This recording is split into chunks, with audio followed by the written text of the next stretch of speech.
Le damos la bienvenida entonces a la doctora Beatriz Literat, que es sexóloga a cargo del departamento que tiene que ver con esto dentro de Alitus, que eso es un lujo tenerte ahí, pero también cuando te recibimos acá porque todo se nos esclarece, nos lo explicas bien.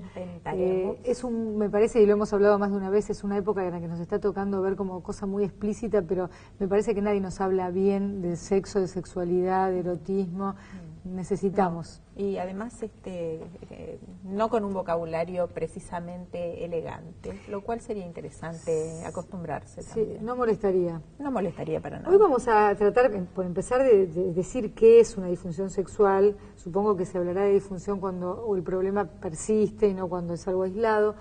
Pero también me preguntaba respecto del tiempo que nos toca vivir. ¿Puede ser que todo este bombardeo conspire con la buena sexualidad? Bueno, tenés que pensar, por un lado, que del tabú anterior, donde nunca se habló de nada y que ocasionaba como consecuencia que las personas fueran como prácticamente analfabetas sexuales a los encuentros, al matrimonio antes, ahora las convivencias o los encuentros de pareja, a un hablar por demás. Y a veces sumar mito sobre mito y tabú sobre tabú, porque no es que se han disipado los tabúes anteriores. Yo digo, han quedado algunos y se han incrementado otros. Entonces, de alguna manera hay como una especie de superinformación que no conduce al esclarecimiento, que es lo que vos decías recién. ¿Y qué es una disfunción sexual? ¿Cuándo se habla de disfunción sexual? Bueno, volvemos a lo que decimos siempre. La función sexual es una función de la salud humana, es una función que tiene que ver con la normal salud biológica, emocional, mental, física, psicológica y hasta social y cultural. Hablamos de disfunción cuando algunas de las etapas o la totalidad, lo cual sería medio raro, pero algunas de las etapas de esta respuesta sexual humana está alterada, como vos dijiste muy bien, en forma reiterativa y por un tiempo bastante prolongado que se considera, en general, los médicos consideramos mínimo 3 meses. Uh-huh. Entonces, por ejemplo, es normal que una pareja en un encuentro, que un varón tomado aisladamente a una mujer tenga una disfunción en su erección, o un problema para lograr el orgasmo, o un problema para lograr la excitación sexual. Eso sucede y de hecho es absolutamente normal, tan normal como que de pronto uno tenga una constipación o que uno se haga un esguince en un tobillo, para hablar de alguna de las funciones locomotoras o digestivas. Lo que no es normal y a lo que sí hay que consultar es cuando estos sucesos se repiten en forma progresiva y llegan a causar un gran malestar en la persona que lo padece y también en su pareja. Ahora, qué difícil debe ser cuando la persona tiene miedo de la performance, ¿no? Cuando ya se le instaló el miedo, a lo mejor ya cuando vos descartás, porque sé que médicamente ustedes descartan primero razones, causas fisiológicas, ¿no? Pero después interviene el miedo, ¿no? Bueno, ahí es donde vos, lo que decías al principio, este tema de la superinformación, desde edades muy tempranas, porque prácticamente antes sexualidad era tema de personas mayores, hoy ya no es más tema de personas mayores, hay un acceso, digamos, a toda la información y a veces en una forma donde la persona todavía es muy joven y no puede filtrar y no puede digerir lo que está recibiendo. Entonces se crean, por ejemplo, los tabúes actuales son que creer que lo que se muestra en las producciones gráficas o televisivas o en las películas es real, cuando en realidad son actuaciones, performance, como decías vos, de actores, y las personas piensan de que en la vida real, en el mundo de la intimidad, hay que funcionar de esta manera. Entonces cualquiera tiene una disfunción sexual con esos parámetros. Claro, si tengo que ser así, mejor ni pruebo. Claro. Bueno, mujeres y varones, ¿quién tiene más si se sabe, ¿no? ¿Dónde están instalados los problemas o quiénes en todo caso los comentan o los quieren resolver, ¿no?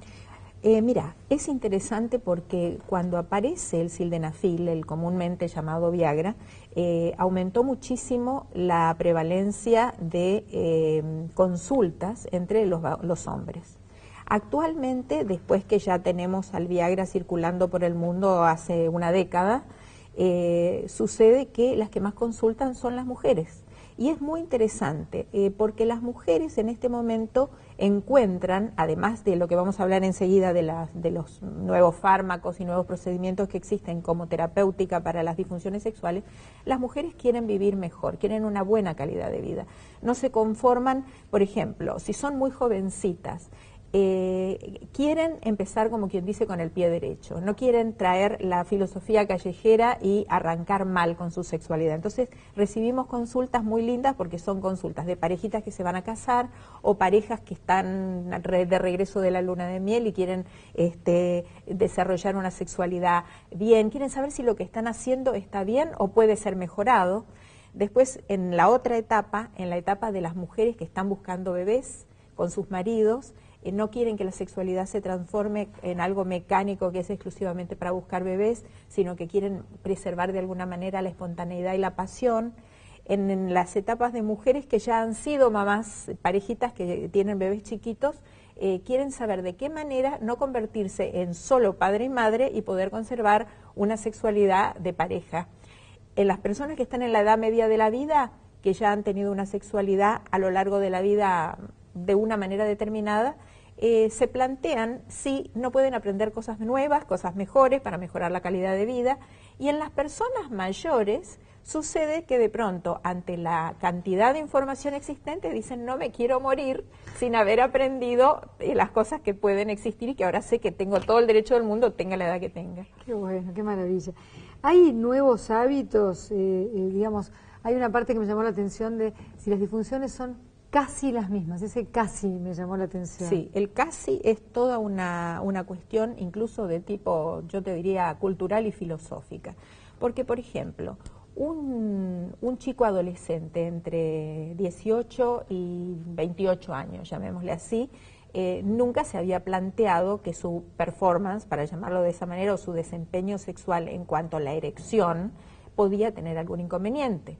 Y hoy día encontramos muchachos que toman sildenafil, el famoso Viagra, asociado, por ejemplo, a bebidas estimulantes en las discos, porque quieren mejorar su performance. Y uno se pregunta para qué y por qué, si realmente la disfunción eréctil tiene una causa orgánica y causas emocionales también, pero que son muy fácilmente pasibles de ser resueltas, no hay necesidad de estar automedicándose de esa manera. Y eso se debe precisamente a que esto que te decía al principio, comparo el dibujito animado con mi vida sexual real y creo que yo tengo que ser como el dibujito animado y eso es imposible. En cuanto a las chicas, lo que se ve es que además de querer, digamos, ser como lo que suponen que son los personajes mediáticos de televisión y que siempre 10, siempre espectaculares y todo lo demás, es algo comparable con el tema de las medidas en cuanto a la estética. Quiero tener las medidas de esa actriz o de lo demás. Bueno, yo quisiera tener la sexualidad como me imagino que la tiene el personaje de la televisión que está permanentemente alardeando de alguna manera y eso crea una brecha entre lo que es real y fisiológico y lo que es imaginario. Y crea un estrés. Te iba a decir, dicen que el estrés, pensé en la palabra estrés, porque una vez la mejor definición que yo encontré de estrés es que es la diferencia entre lo esperado y lo que uno logra. Exactamente. En lo que sea de la vida, ¿no? Así es. Y los estados de ansiedad, mira, es sabio lo que dijiste, porque se define el estado de ansiedad a la diferencia entre lo que tengo y lo que pienso que debería tener. Claro. Entonces, ni siquiera lo que quiero. No, lo que pienso que debería, que es otra cosa. Sí. Entonces ahí aparecen, por ejemplo, chicas muy jóvenes que consultan porque dicen que sus orgasmos no son lo suficientemente intensos o que no sacan del encuentro sexual todo lo que suponen que deberían sacar. Vio cuando Harry conoció a Sally y dijo, yo debo tener un orgasmo así. Sí. Y eso actuado, chicas. Eso no tiene necesariamente. Aparte, somos todos distintos. Somos todos distintos y además somos distintos el lunes, del martes, del miércoles y del lunes o martes del mes que viene. De la mañana, la tarde y la noche. Pero por supuesto. Cansado, no cansado. Bueno, para salir del tema de la información, ¿puede pasar al revés, que la falta de información sea motivo de disfunción?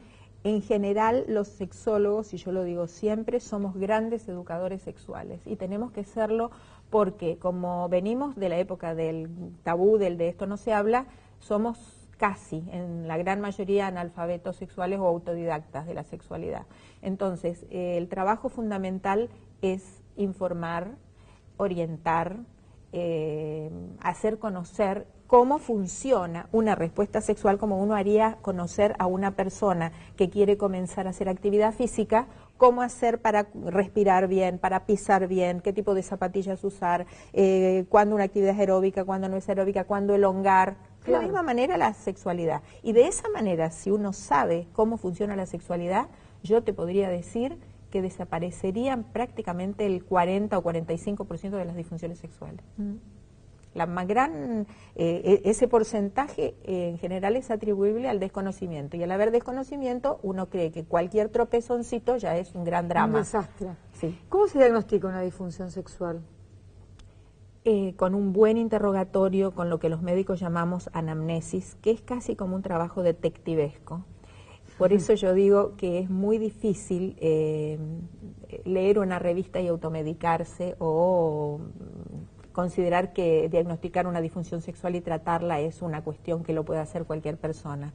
Por eso los médicos tenemos toda una formación en semiología para poder interrogar al paciente, para poder saber cómo son sus hábitos, cómo eran antes y cómo es su relación de pareja, porque muchas disfunciones sexuales, si bien son aparentemente, tienen que ver exclusivamente con la sexualidad, es como la punta de un iceberg. Por debajo de eso puede haber otras cuestiones que no tienen nada que ver con la sexualidad y que se gatillan y se manifiestan como disfunciones sexuales. Claro, y que por ahí eso es lo que molesta y lleva a la consulta y se descubre otra cosa. Claro, pero nosotros para diagnosticar, por ejemplo, utilizamos recursos que tienen que ver con la medicina, como por ejemplo un estudio de rigidez peniana nocturna, ecodoppler, dosajes de hormonas en sangre, en fin, una serie de elementos que usamos en medicina como se utilizarían para diagnosticar cualquier otro problema. También se les pregunta qué medicación toman para ver si no hay una medicación que está interfiriendo, Ahí está, ¿no? ahí está. Los efectos secundarios de muchos medicamentos son responsables de la aparición de disfunciones sexuales. Tanto es así que muchas veces tenemos que trabajar en interconsulta con el clínico, con el cardiólogo, con el endocrinólogo. Claro, para por el tipo de la diabetes exactamente. O de la presión arterial sí, alta. El antihipertensivo que están tomando le da como efecto secundario una disfunción eréctil o una falta de deseo. Eso es habitual. Las mujeres vamos cambiando con los años de nuestra vida y con las épocas en cuanto a nuestro placer sexual, me imagino, ¿no? Y las mujeres, a medida que vamos creciendo y vamos teniendo más experiencia, vamos reemplazando la curiosidad inicial de la adolescencia por una necesidad de sentirnos más plenas y de tomar la sexualidad como algo integrador, como algo que nos satisfaga en cuerpo, en mente y en espíritu. En ese sentido, hoy hablaba con Sergio, en todos los programas que tenemos en Alitus, por ejemplo, donde tomamos a cualquier ser humano, no solamente a la mujer que está queriendo concebir y a su pareja, sino a cualquier miembro de la comunidad social que quiera enriquecer su vida, en todas estas series de tratamientos que se hacen hoy día que unen cuerpo con mente. La acupuntura, los tratamientos holísticos en general. Y en ese sentido, la sexualidad es una actividad profundamente holística, porque tiene que ver con las emociones, con la psiquis, con los sentimientos y con la biología. Y desde ese punto de vista, así son los tratamientos también. El abordaje es multidisciplinario también. Bueno, ¿hay cosas nuevas en cuanto a medicación? Sí, hay cosas nuevas en cuanto a medicación. Por ejemplo, hace poco llegó a la Argentina un medicamento nuevo que se llama dapoxetina, que vino a solucionar el problema de muchos varones que tenían un problema que se llama eyaculación, llamada normalmente precoz. A mí no me gusta decir precoz, yo digo anticipada, me parece más... sí, es más amigable. Más amigable, tal cual. Es un medicamento que actúa a nivel central. En general, la gente tiende a pensar de que los problemas sexuales se solucionan o en el pene o en la vagina, y no es así. Tienen que ver con el cerebro, con el sistema límbico, con la corteza cerebral. Bueno, este medicamento actúa a nivel central y hace que, tomado una hora y media antes de un encuentro sexual, se pueda prolongar el tiempo eyaculatorio. Pero cuidado, hoy día tenemos situaciones en las cuales el varón no está tan seguro de que ese día y en ese momento y a esa hora va a tener una relación sexual, porque también hay que ver qué dice la otra mitad de la pareja. Entonces, no porque haya aparecido este medicamento uno ha anulado por completo o jubilado los otros tratamientos que son sumamente válidos y que hace que una persona muy joven que tiene un problema de eyaculación anticipada no esté dependiendo permanentemente de una pastillita, como por ejemplo los ejercicios Kegel o los ejercicios de Stop-Start, que son ejercicios especiales que enseñamos a los pacientes sobre cómo manejar su musculatura pélvica, lo que se llama la plataforma orgásmica, que son los músculos pelvianos, y que el varón, como son músculos de acción voluntaria, tiene la capacidad de aprender a tonificarlos, a fortalecerlos, a acelerarlos o a desacelerarlos. Ese es uno de los tratamientos que se utiliza después. Otro de los tratamientos importantes es, hace mucho tiempo ya se conocen, por ejemplo, la acción de la testosterona en forma de parches y en forma de otro tipo de suministro en los casos de andropausia. Todavía se habla de andropausia, pero no se le da, no tiene tanta publicidad como la menopausia. Claro. Entonces la andropausia existe y el varón, aunque sea en forma más lenta y no tan dramática, también sufre esos síntomas de privación hormonal. Entonces se utilizan los tratamientos. Las hormonas juegan un rol importantísimo. Fundamental. Después existen muchos geles, actualmente más que nunca, algunos son importados, otros se producen en Argentina, con elementos que son vasodilatadores, que actuarían como una especie, llamémosle así, de Viagra de acción local. O sea, sin recurrir a la ingestión de medicamentos, tenemos geles que aplicados localmente provocan vasodilatación y hacen que se promueva la excitación y posteriormente los orgasmos. Tenemos también dentro de lo que es el sildenafil las variedades, la modificación molecular del sildenafil, el tadalafilo, el vardenafilo, son otras moléculas que, por ejemplo, no tienen el efecto de que el paciente tiene que tomarlo 1 hora y media antes, a veces se puede tomar media hora y que no tienen efecto de 6 horas. Hay una variedad de moléculas que tiene un efecto de casi 48 horas, son 36 horas, que no provocan dolor de cabeza, que no provocan lipotimia como provocaban los demás, que no hay que tener ese cuidado de no tomar alcohol o grasas porque se disminuye el efecto. En fin, hay varias cosas. Hay novedades. Hay muchas novedades. Y por ejemplo, nosotros en Alitus, además de utilizar, como te decía antes, los tratamientos integradores, utilizamos métodos como la programación neurolingüística y la sugestión hipnótica o tratamiento por giros oculares, que son los últimos tratamientos que se utilizan en Europa y en Estados Unidos, que integran a la parte puramente física toda la parte emocional. Destraban los bloqueos, ¿no? Destraban los bloqueos, actúan como antifóbicos, y lo más importante de todo, Silvina, y que la gente tiene que saber, es que no llevan muchas consultas. Son tratamientos de muy pocas consultas y los resultados pueden verse en menos de 2 meses. ¿Qué porcentaje de los que te consultan por una disfunción, independientemente de cuál sea, vos decís, esta consulta le aporto? ¿Prácticamente en todas o...?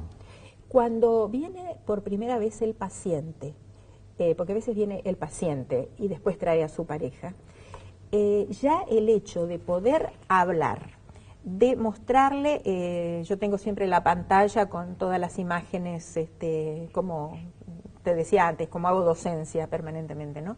El hecho nomás de poder hablar y poder poner palabras a las emociones y a los sentimientos y comenzar a hablar de estadísticas y explicarle, bueno, usted está en esta situación y su problema, ¿cuántas veces le pasó? Esto no es tan dramático como usted lo piensa.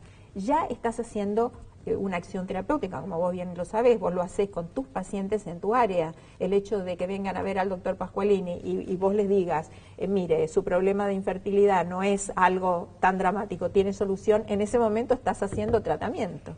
Y lo mismo pasa con mi área también. La palabra cura. Y la palabra, pero no es la palabra vacía, no, es la palabra de alguien a quien respaldada por todo el background que tenemos científico. Cuando yo digo la palabra cura, en un médico es porque uno ha depositado mucha confianza en él, y lo que me va a decir supongo que me lo dice basado en muchas cosas. Así es, así es. Buenísimo. Bueno, si terminó el tiempo, se me quedan un montón de preguntas. Me queda algo por decir. Dale. Lo que se viene ahora, lo último, es, aunque parezca mentira y se van a reír, es fitoterapia. Igual que el reemplazo hormonal. Fitoterapia. En Estados Unidos se están haciendo muchas investigaciones sobre qué se pueden extraer de determinadas plantas. Vos sabés que si vamos a la antigüedad, la fitoterapia es la madre de la farmacoterapia. Sí, claro. Entonces, seguramente con el tiempo se van a descubrir moléculas sintéticas, pero en principio ahora se está investigando sobre elementos como, por ejemplo, maca, yoimbina, ginkgo biloba, ginseng y muchos otros plantas que, bueno, todavía no tienen un comercio en Argentina, pero que en otros países ya se están produciendo para ayudar a la gente. Muchísimas gracias, Beatriz. Muchas gracias. Enseguida volvemos nosotros.